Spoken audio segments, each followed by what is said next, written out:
Hello everyone, कैसे हैं आप सभी लोग। मेरा नाम है संजीव कुमार। जैसा कि आप लोग जानते हैं कि मैं फिजिक्स की फैकल्टी हूं।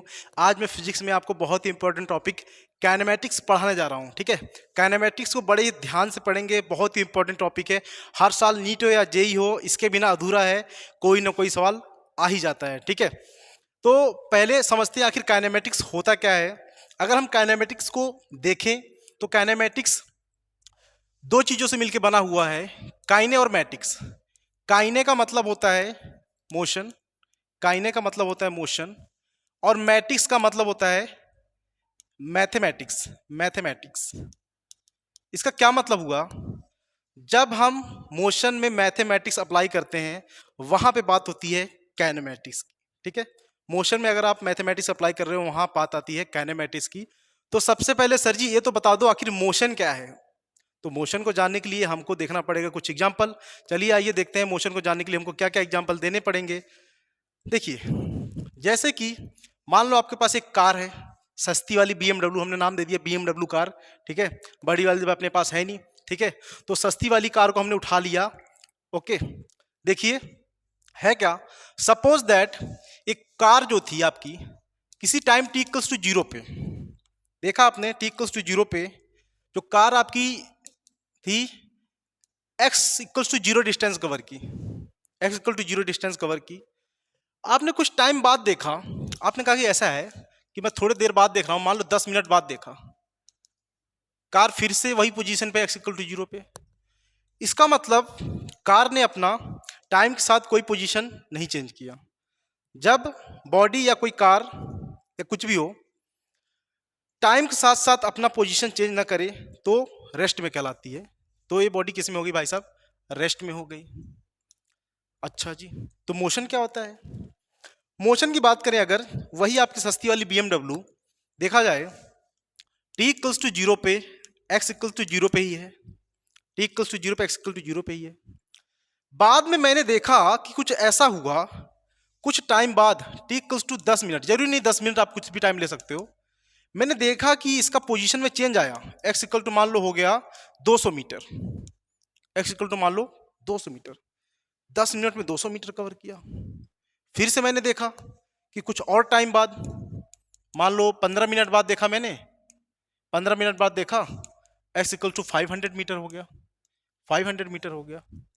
तो टाइम के साथ साथ इसके पोजीशन में वेरिएशन आ रहा है।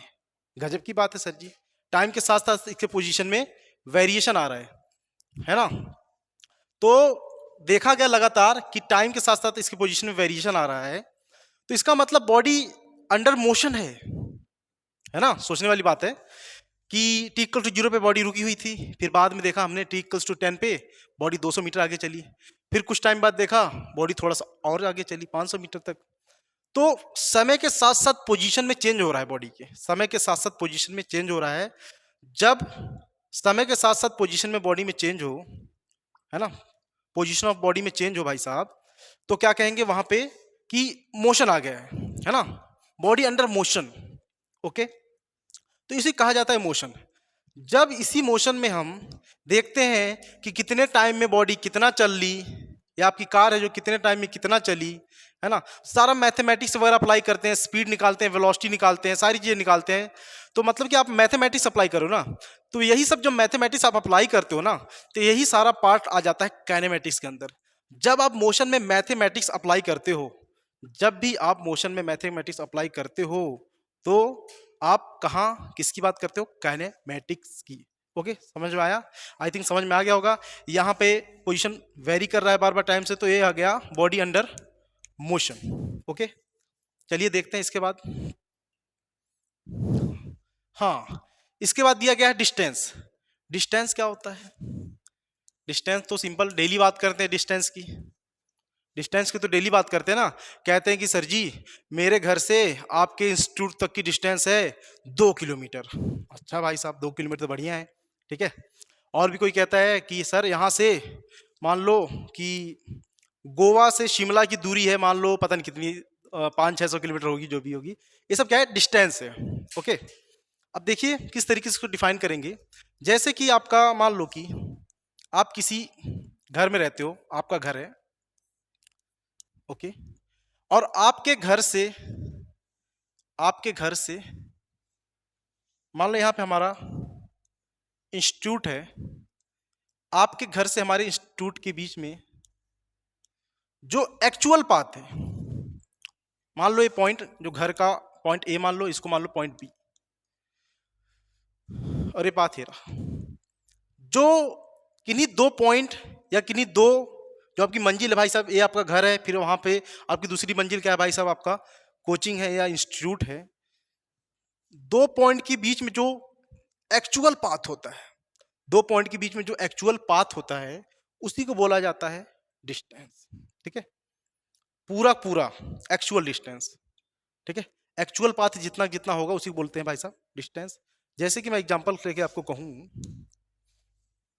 मान लो ए पॉइंट से बी पॉइंट तक आप गए,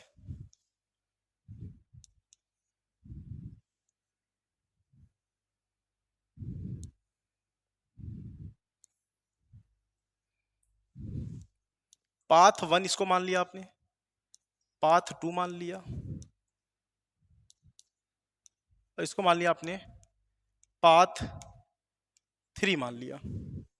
ओके, तो ए पॉइंट से, सॉरी ए पॉइंट है, ए पॉइंट से बी पॉइंट तक जाने के लिए आपके पास 3 रास्ते हैं। ठीक है, डिस्टेंस की बात करो तो तीनों डिस्टेंस है। अच्छा, किन्हीं दो पॉइंट तक जाने में, मतलब एक पॉइंट से दूसरे पॉइंट तक जाने के लिए इन्फिनाइट नंबर ऑफ रास्ते हो सकते हैं, बहुत सारे पाथ हो सकते हैं। मान लो तुम्हारे घर से कोचिंग के लिए बहुत सारे रास्ते हैं भाई साहब, तुम या तो रोड के थ्रू आए, या तो खेत में से दौड़े चले आए, या दूसरी रोड के थ्रू आए, अलग अलग रास्तों के थ्रू आ सकते हो। ठीक है, तो जो देखो तीनों पाथ है, पाथ तो तीनों अलग अलग पाथ है।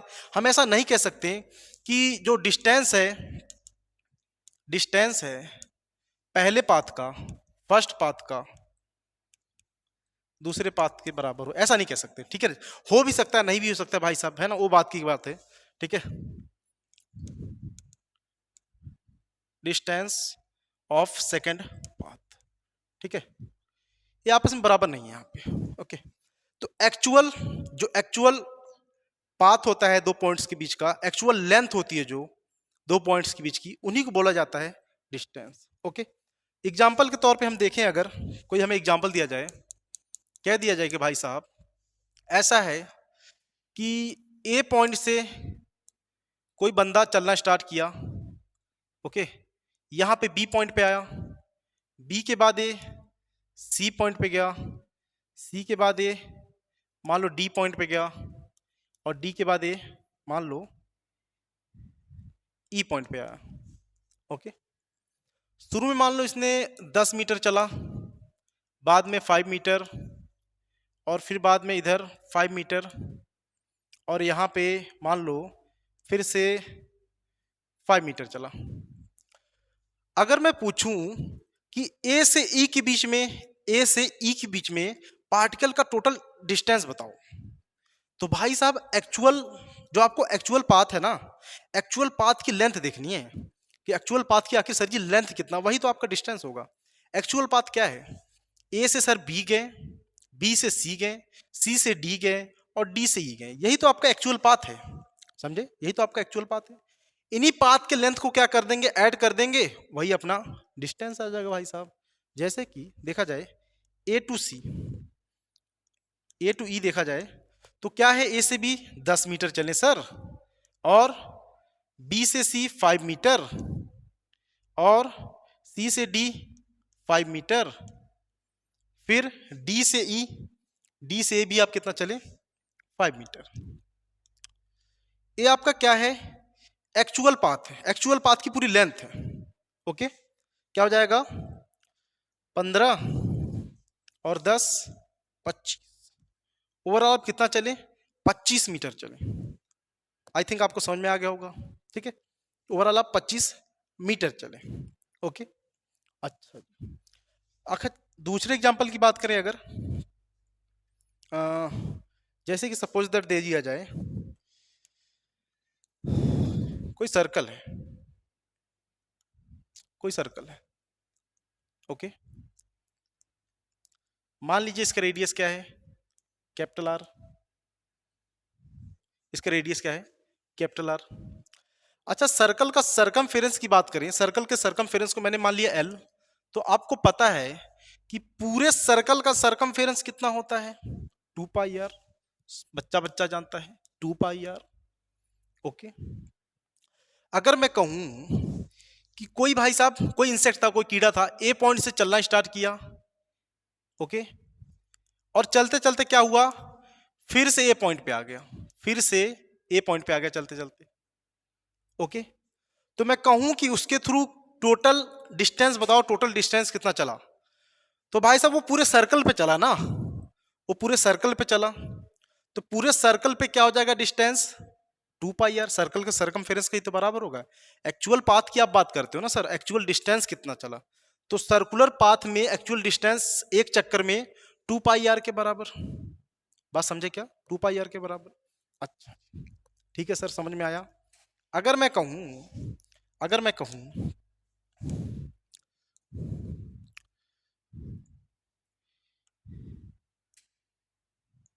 इसका रेडियस सर आर,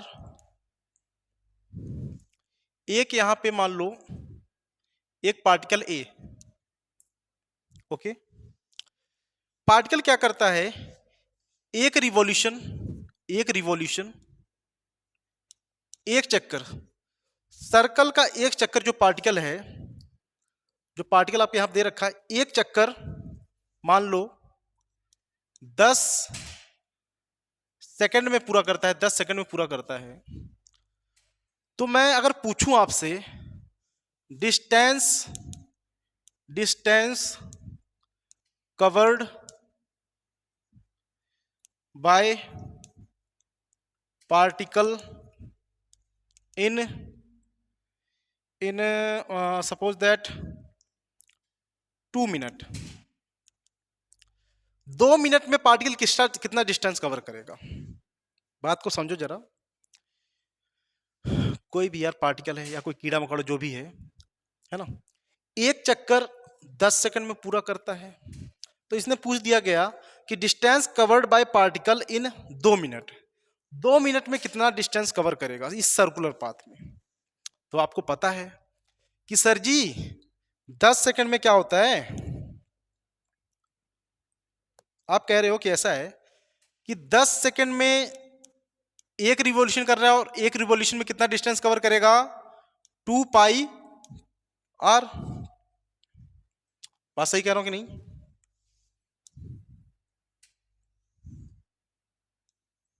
बताइए। 10 सेकंड में एक रिवॉल्यूशन, एक रिवॉल्यूशन मतलब 2 पाई आर। बात समझे। अच्छा, तो मैं बात करूं एक सेकंड में, तो एक सेकंड में सर जी कवर करता है 2 पाई आर बटे 10, ओके, इतना डिस्टेंस कवर करता है, एक सेकंड में इतना डिस्टेंस कवर करता है। तो बात करें कि 2 मिनट में कितना करेगा। अच्छा, 2 मिनट को सेकंड में कन्वर्ट कर लें तो कितना आएगा, 2 इंटू 60, तो आ जाएगा 120 सेकंड। एक सेकंड में इतना डिस्टेंस कवर करता है, ओके, तो मेरे को बता दो जरा आप, 120 सेकंड में, 120 सेकंड में 2 pi r divide by 10 into 120 second, ठीक है, 120 जो भी है ना, 120। तो जरा बताना, 10 से 10 कैंसिल आउट, क्या हो जाएगा, 12 दूनी 24, 24 पाई। तो सर जी 120 सेकंड में 2 मिनट में 24 पाई आर डिस्टेंस कवर करता है, ओके। एक में सर जी 10 सेकंड में 2 पाई आर, और 120 सेकंड में 24 पाई आर डिस्टेंस कवर करता है। अच्छा, अगर मैं बात करूं रिवॉल्यूशन की, चक्कर की बात करूं, तो चक्कर के बदौलत भी आप निकाल सकते हो। अगर कहा जाए कि एक रिवॉल्यूशन में, एक रिवॉल्यूशन में sir ji 2 pi r cover करता है, तो नंबर ऑफ रिवॉल्यूशन बता दो 120 सेकंड में, है ना, 10 सेकंड में एक रिवॉल्यूशन, तो एक सेकंड में जरा देखना, एक सेकंड में 1/10 रिवॉल्यूशन, तो 120 सेकंड में कितने रिवॉल्यूशन? 120 बटे 10, 12 रिवॉल्यूशन। ओके, तो हम यहां पे कह सकते हैं, यहां से हम कह सकते हैं कि एक रिवॉल्यूशन में 2 पाई आर डिस्टेंस कवर करता है, तो 12 रिवॉल्यूशन में कितना करेगा? 12 इंटू 2 पाई आर, तो क्या हो जाएगा? 12 दूनी 24 पाई। ऐसे भी आप कर सकते हो और वैसे भी कर सकते हो, दोनों तरीके से आंसर सेम ही आएगा, आपको पता ही सेम बात है। ठीक है, चलिए आगे बढ़ते हैं। आगे आता है डिस्प्लेसमेंट। डिस्टेंस आपको उम्मीद करता हूँ अच्छे समझ में आ गया होगा। सीधा सीधा कुछ नहीं करना, जितना जितना पार्टिकल चलता है उतना उतना ऐड कर देते हैं। अच्छा, बात करेंगे डिस्टेंस कैसी क्वांटिटी है ना? तो डिस्टेंस आपका एक स्केलर क्वांटिटी है। डिस्टेंस जो आपका स्केलर क्वांटिटी है, ठीक है? जो डिस्टेंस आपका एक स्केलर क्वांटिटी है। यूनिट की बात करें, एसआई यूनिट, एसआई यूनिट इसकी होती है मीटर। मीटर को एम से डिनोट करते हैं, एसआई यूनिट इसकी मीटर होती है और मीटर को एम से डिनोट किया जाता है। ओके, चलिए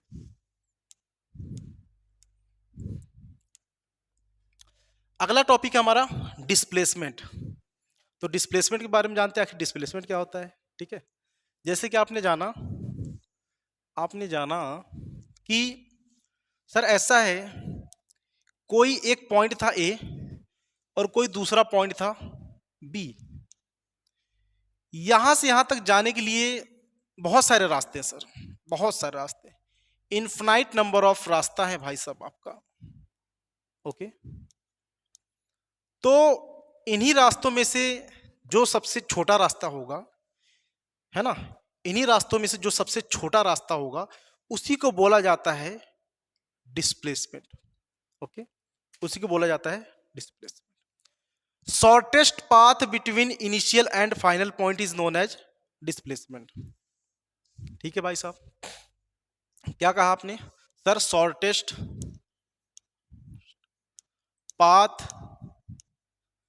between two initial and final point is known as displacement. जो सर जी सबसे छोटा रास्ता होगा, देखो अलग अलग पाथ है, path number 1, path number 2, path number 3। तो मैं कहूं कि इन सभी पाथ में से जो डिस्प्लेसमेंट है क्या है सर जी? पाथ नंबर 2 है, क्योंकि यही सबसे छोटा रास्ता हमको दिखाई दे रहा है। अगर मैं बात करूं कि 1 का डिस्प्लेसमेंट, 1 वाले रास्ते का डिस्प्लेसमेंट क्या होगा, तो सेकंड वाला पाथ। अगर मैं कहूं तीसरे वाले पाथ का डिस्प्लेसमेंट क्या होगा, तो भी सेकंड वाला पाथ। समझे क्या? हाँ, तो आप समझ लीजिए, बहुत सारे अच्छे अच्छे न्यूमेरिकल बनेंगे इस पे।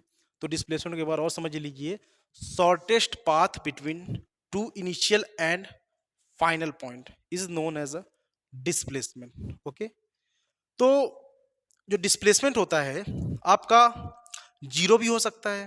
अगर अच्छा डिस्टेंस की बात करें तो डिस्टेंस जीरो भी हो सकता है और पॉजिटिव तो होगा ही होगा, पर नेगेटिव नहीं हो सकता। डिस्टेंस नेगेटिव का कोई सेंस ही नहीं बनता। बात समझ पा रहे कि नहीं? डिस्टेंस नेगेटिव होने कोई सेंस नहीं बनता। जो डिस्प्लेसमेंट है एक वेक्टर क्वांटिटी होती है। जो डिस्प्लेसमेंट है एक वेक्टर क्वांटिटी होती है। ओके, जो डायरेक्शन पे डिपेंड करती है, डायरेक्शन के साथ साथ मैग्नीट्यूड पे भी डिपेंड करती है। अगर तुमने मान लो लेफ्ट को प्लस माना तो राइट को आपको नेगेटिव मानना पड़ेगा। ठीक है, तो इन सब चीजों का इसमें ख्याल रखना पड़ेगा। डायरेक्शन का बहुत ही इंपॉर्टेंस होता है वेक्टर क्वांटिटी में। तो जैसे कि आप जानते हैं डिस्प्लेसमेंट एक वेक्टर क्वांटिटी है, तो डायरेक्शन को इसमें गौर करके चलेंगे तो डिस्प्लेसमेंट की वैल्यू जीरो, पॉजिटिव, नेगेटिव आ सकती है, इसमें कोई दो राय नहीं, पर डिस्टेंस की वैल्यू नेगेटिव में नहीं आएगी। ओके, चलिए देखते हैं आगे। अच्छा, उसके पहले कुछ डायरेक्शंस के बारे में जान लेते हैं। ठीक है, कुछ डायरेक्शंस के बारे में जान देते हैं ताकि सवाल वगैरह करने में हमारी आसानी हो। इसको बोलते हैं north direction, east, south, west. Okay, अच्छा जी, तो चलिए देखिए, मान लीजिए अगर अपना जो बॉडी वगैरह है, अगर ईस्ट डायरेक्शन में जा रहा है, अगर थोड़ी देर के लिए मान लो इसको एक्स और इसको वाई एक्सिस, तो ये वाला क्या हो जाएगा माइनस एक्स और ये क्या हो जाएगा माइनस वाई एक्सिस। अच्छा मैं डायरेक्शन दिखाना चाहता हूं, ओके, मैं डायरेक्शन दिखाना चाहता हूं कि एक्स एक्सिस या तो एक्स वाई जेड एक्सिस होगा, या तो ईस्ट बोल दो, नॉर्थ, है ना, साउथ, वेस्ट और अप और डाउन। जैसे जमीन पे खड़े हैं, जमीन पे बात करें, मान लो उधर नॉर्थ हुआ तो पीछे साइड साउथ हो जाएगा, ओके, ईस्ट वेस्ट। अगर बात करें कि जेड एक्सिस की कहाँ है, तो सर अप साइड पॉजिटिव का जेड एक्सिस और डाउन साइड नेगेटिव का जेड एक्सिस, ठीक है।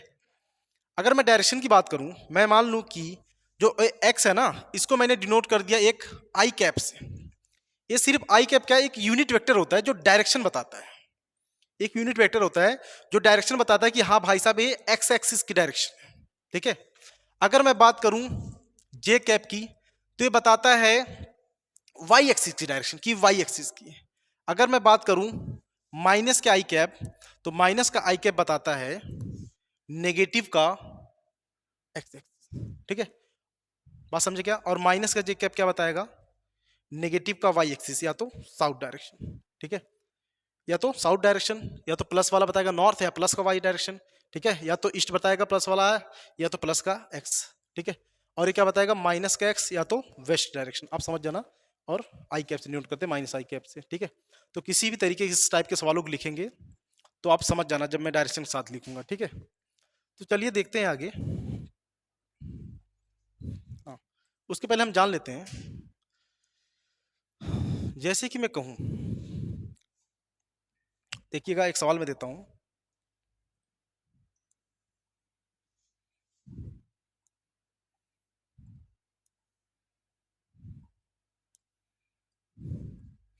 एक सवाल देता हूं मैं, मान लो ए से बी, बी से सी, सी से डी और यहाँ पे ई पे आ गए, ई पे आ गए भाई साहब। यहां से यहां तक 8 मीटर चले, यहां से यहां तक मान लो आप 4 मीटर, और यहां से यहां आप मान लो 1 मीटर, है ना, और इसको मान लीजिए आप 4 मीटर, ओके। ए से बी 8 मीटर, बी से सी अब चला मान लो 4 मीटर, सी से डी 4 मीटर और डी से ई 1 मीटर। मैं कहूं कि find distance and distance and displacement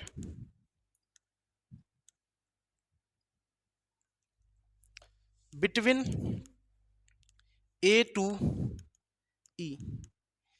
ए से ई के बीच में डिस्टेंस और डिस्प्लेसमेंट की बात करें तो कैसे आएगा, ठीक है। चलिए आइए देखते हैं।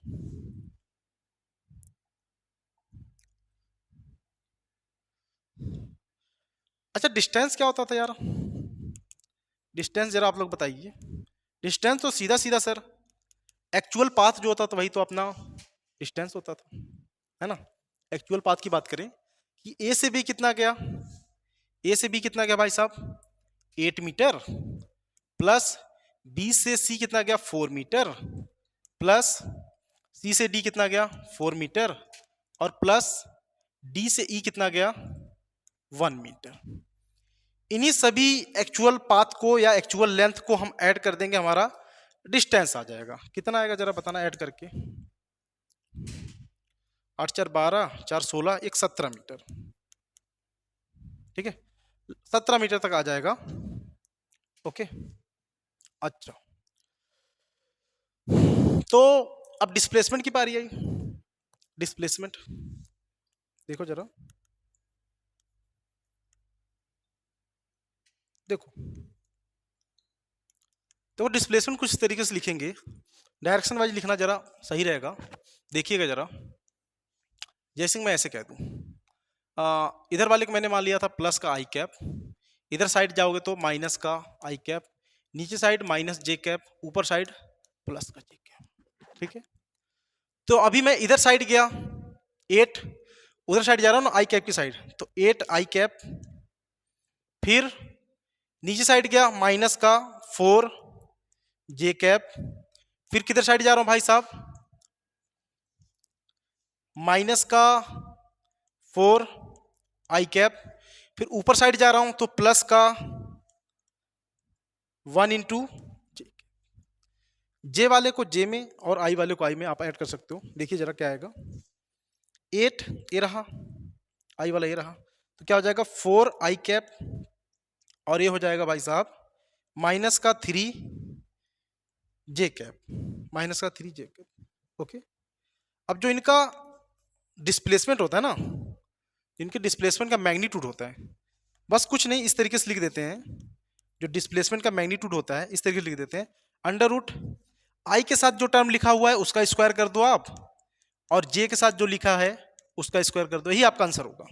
ठीक, जरा देखना, अंडर रूट क्या आ जाएगा 16 प्लस 9 अंडर रूट 25, और क्या आ जाएगा रूट 25 वैल्यू 5 मीटर। ओके, आप सिंपल जनरल तरीके से भी कर सकते हैं, ध्यान से देखिए, जैसे कि मैंने कहा कि सर ऐसा है कि इनिशियल और फाइनल पॉइंट के बीच का जो सबसे शॉर्टेस्ट डिस्टेंस होगा उसी को सर जी हम बोल देंगे क्या, डिस्प्लेसमेंट। अगर यहां बात करें ए से ई, क्या ए से ई शॉर्टेस्ट पाथ है, यही अपना डिस्प्लेसमेंट हो जाएगा। जरा देखते हैं एकदम सिंपल वाले मेथड से कैसे निकलेगा। मान लो ए निकालना है तो अच्छा, ए वैल्यू को देखें कितना हो जाएगा, पूरी वैल्यू कितनी थी 4, 4 में से 1 गया तो कितना बचा 3 मीटर। अच्छा, ए वाला पूरा कितना था 8, 8 में से 4 गया, ये भी कितना बचा 4 मीटर।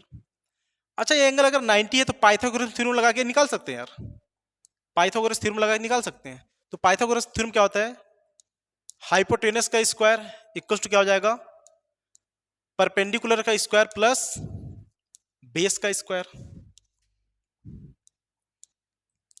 16 प्लस 3 का स्क्वायर 9, 25, तो डी स्क्वायर की वैल्यू आ गई आपकी 25, तो डी का आ गया अंडर रूट 25, और अंडर रूट 25 की वैल्यू होती है 5। ठीक है, इस तरीके से भी कर सकते हैं आप, और इस तरीके से भी कर सकते हैं, दोनों तरीके से आपका आंसर आ जाएगा अच्छे से। ओके, उम्मीद करता है आपको समझ में आ गया होगा। आइए चलते हैं नेक्स्ट टॉपिक पे। अगला टॉपिक क्या है, distance and displacement in circular path. किसी भी सर्कुलर पाथ में डिस्टेंस या डिस्प्लेसमेंट को पता करना, तो बहुत ही मजेदार टॉपिक है, चलिए देखते हैं क्या आएगा। जैसे कि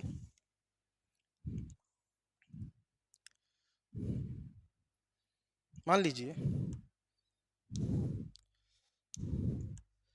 आप यहां पे थे, शुरू में आप यहां पे थे। अच्छा, जो सर्कल है इसका रेडियस दे रखा है r, ठीक, तो आप यहां से क्या हुआ, यहां से आप यहां आए, यहां से आप यहां पे आए,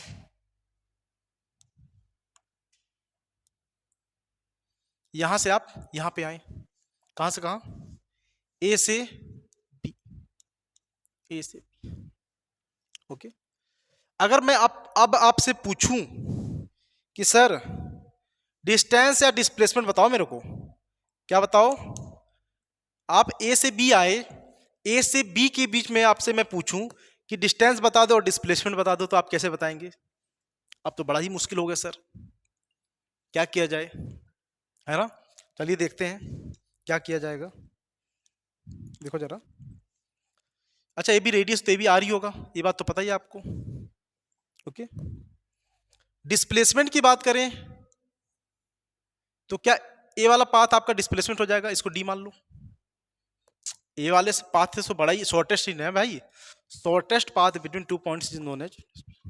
आप देखोगे कि यहाँ पाइथागोरस थ्योरम अप्लाई हो रहा है, ये 90 एंगल, तो हाइपोटेनस का स्क्वायर क्या हो जाएगा, डी बराबर आर का स्क्वायर प्लस दूसरी वाली साइड क्या है, r square plus r square, है ना। तो यहाँ बात करेंगे कि डी स्क्वायर बराबर क्या आया, आर स्क्वायर कितना हो जाएगा 2 टाइम्स ऑफ आर स्क्वायर, और डी क्या आ गया आपका under root 2 r square. Okay, square वाला टर्म रूट से बाहर आ जाएगा, D equals to r root 2, ये हो गया आपका डिस्प्लेसमेंट। ये हो गया आपका डिस्प्लेसमेंट। क्या बात समझे? बात रही डिस्टेंस की, डिस्टेंस कैसे निकालेंगे? ध्यान से देखा जाए, क्या ये 1/4 पार्ट है पूरे सर्कल का? पूरे सर्कल का 1/4 पार्ट। अगर मैं कहूं कि पूरे सर्कल का सरकमफेरेंस होता है सर जी 2πr, है ना? पूरे सर्कल का होता है सर जी 2πr, है ना? तो जब एंगल था सर जी 2π, जब एंगल था, जब थीटा, जब पूरा एंगल था 2π, एक सर्कल कंप्लीट करने में कितना एंगल चाहिए होता है? पूरा 2π ना। जब एंगल 2π था तो सरकमफेरेंस की वैल्यू थी 2πr। बात समझे क्या? इसको ऐसे दे सकते हैं, जब एंगल थीटा 2π था तो सरकमफेरेंस था 2πr। अच्छा, जब मैं बात करूं एक रेडियन की बात करूं तो क्या हो जाएगा? 2πr बटे 2π, 2π से 2π कैंसिल, एक रेडियन में इतना। अब यहां पे एंगल देखो कितना है भाई साहब, π/2 है ना? तो π/2 में सरकमफेरेंस की वैल्यू कितनी आएगी? π/2 इंटू आर, π/2 इंटू आर। बात समझे क्या? तो जब π/2 एंगल चला, पार्टिकल ए से भी π/2 एंगल चला, क्या वही उसका डिस्टेंस हो जाएगा? सरकमफेरेंस ही तो डिस्टेंस होगी यहां से यहां तक। तो पूरे के लिए 2π के लिए मैंने सरकमफेरेंस 2πr निकाला, यूनिट के लिए 2πr बटे 2π, तो π/2 के लिए π/2 इंटू आर, यही तो इसका सरकमफेरेंस हो जाएगा इतने पार्ट का, ए से बी के, है ना? क्या यही डिस्टेंस हो गया? तो डिस्टेंस क्या हो जाएगा भाई साहब? डिस्टेंस ए टू बी क्या हो जाएगा भाई साहब? πr/2। आई थिंक समझ में आ रहा होगा, है ना? अच्छा, अभी तो 90 एंगल था। देखो, मान लो ऐसा सवाल आ गया कि शुरू में सर जी ऐसा था, ए पॉइंट पे था, बाद में चला गया बी पॉइंट पे, और इस एंगल की वैल्यू है मान लो 60 डिग्री। तो इस टाइप के सवाल करने में बड़ी दिक्कत होगी आपको, है ना? तब पूछ दिया जाए कि डिस्टेंस और डिस्प्लेसमेंट बताओ अगर रेडियस आर दे रखा है ना? तो इसके लिए आपको एक फार्मूला में लिखवाता हूं, ठीक है? उस फार्मूले में रखेंगे और आपका डायरेक्ट आंसर आ जाएगा। देखिए जरा, जो डिस्प्लेसमेंट का फार्मूला हो जाएगा, डिस्प्लेसमेंट का 2r sine theta by 2r sine theta by 2, इस फार्मूले में आप पुट करेंगे आपको तुरंत डिस्प्लेसमेंट मिल जाएगा। देखिए जैसा कैसे, d equals to 2r sine 60 by, तो d equals to 2r sine 60 by 2 मतलब कि साइन 30 और साइन 30 की वैल्यू थी 1/2, 2 से 2 कैंसिल, तो d इक्वल्स टू आ गया d इक्वल्स टू आ गया r। ओके, इसके पहले वाला भी सवाल चेक कर लो इस फॉर्मूले से। इसके पहले वाला सवाल क्या था? एंगल क्या था उसके बीच में? 90 डिग्री। ध्यान से देखो, एंगल क्या था? 90 डिग्री। उस फार्मूले में पुट करो डायरेक्ट डिस्प्लेसमेंट के फार्मूले में, 2r साइन 90/2, तो क्या हो जाएगा? 2r साइन 45, और आपको पता है साइन 45 की वैल्यू कितनी होती है? 1/√2। ठीक है, तो √2 से 2 कैंसिल आउट जब होगा, यहाँ पे देखिए √2 बचेगा, √2r। तो सेम आंसर ध्यान से देखो, यही वाला आंसर है ना, r√2, और इसको भी लिख सकते हैं r√2। तो इस फार्मूले से बड़े आराम से आ जाएगा, है ना? बात रही इस फार्मूले की, थी वो मैं आपको बड़ी क्लासेस में आपको ड्राइव करा के दिखाऊंगा ये वाला फार्मूला कहाँ से आता है, या भी आपका आईआईटी और नीट का फाउंडेशन बैच चल रहा है, ठीक है? तो इस फार्मूले का डेरिवेशन इतनी जरूरत नहीं है, तो आप बस फार्मूला देखो और सारी चीज पुट करो। बाकी साइन की वैल्यू और कॉस की वैल्यू मैं आपको लिखा चुका हूँ, ठीक है ना? इसको पुट करेगा आपका आंसर मिल जाएगा। उम्मीद करते हैं आपको समझ में आया होगा, ठीक है? अच्छा, कुछ और एग्जाम्पल कर लेते हैं। जैसे ही ध्यान से देखो,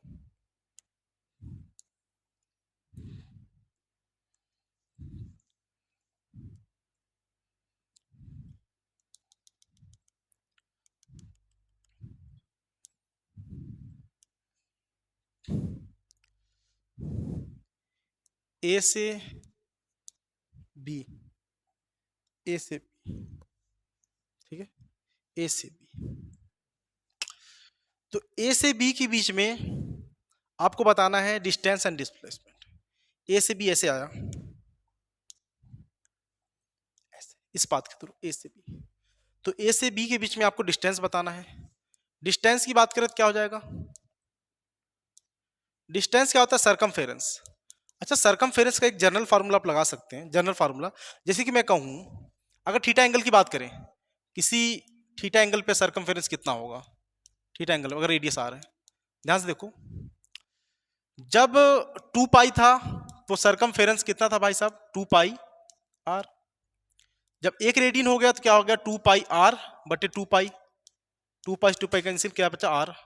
जब थीटा डिग्री की बात करें तो क्या हो जाएगा? Theta into r. मतलब सरकमफेरेंस जब थीटा एंगल हो तो क्या हो जाएगा? थीटा इंटू, ठीक है, थीटा इंटू आर। तो डिस्टेंस निकालने का सबसे सिंपल तरीका, पर थीटा की वैल्यू पुट कर दो, आ जाएगा आपका डिस्टेंस।